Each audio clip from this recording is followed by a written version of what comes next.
So this is fastly becoming my new full-time job, helping women who went to their GP with a full list of menopausal symptoms and were either dismissed, gaslit, or given misinformation, and actually helping them get the correct information that their GP should have known in the very first place.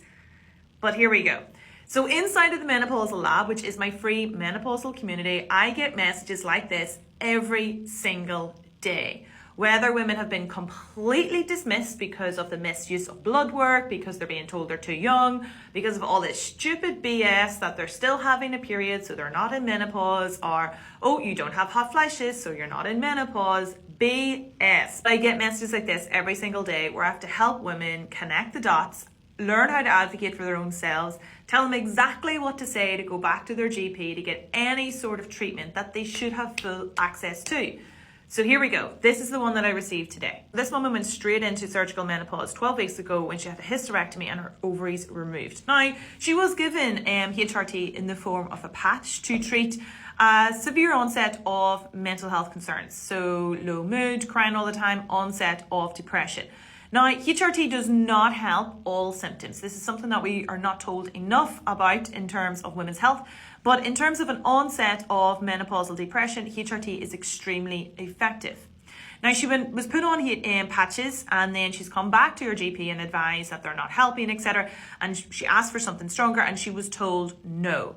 This is not correct. So let's break this down. What all women should be told is that HRT is a trial period. So the dosage of HRT, it takes around 3 to 6 months, sometimes even longer, to get the correct dosage and form for HRT for that individual. It is completely individualized. These are the guidelines that all healthcare providers should be following around the prescription of HRT. Prescribing HRT is symptom-based. You can use blood work to rule out anything else to get better color, etc. But the symptoms take priority. So when we screen a woman, we're looking for symptoms that HRT can help. HRT does not help all symptoms. If an individual is experiencing symptoms that HRT can help, then we start them on the lowest dosage possible and on a form, whether it's on a patch, a cream, an oral, that individual healthcare provider feels like it's the best fit for that individual woman. The provider is then meant to tell that woman to continue to track her symptoms for 12 weeks. A follow-up appointment is then meant to be scheduled for after the 12 weeks, where the woman comes back, she advises if, the HRT has been effective, if it's helped, have her symptoms reduced, or have they gotten worse? Like for this woman, for example. If they have gotten worse, then this is where the trial comes in. We are meant to either change the dosage, still safe to do so to increase it, or change the form.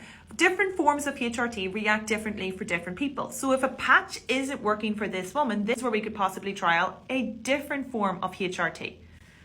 But simply telling an individual no is not okay, and it's against current guidelines for prescribing HRT because it's a trial period and it can take 3 to 6 months to get it right for that individual.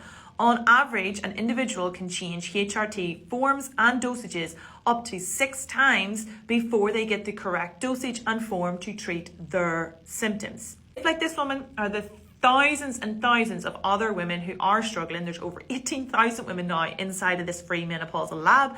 Feel free to join the link. We do lots of free courses. You have direct access to Ask Myself Anything, my team of specialists, as well as we do trainings, masterclasses, and so on. All women go through menopause, but no woman needs to struggle unnecessarily.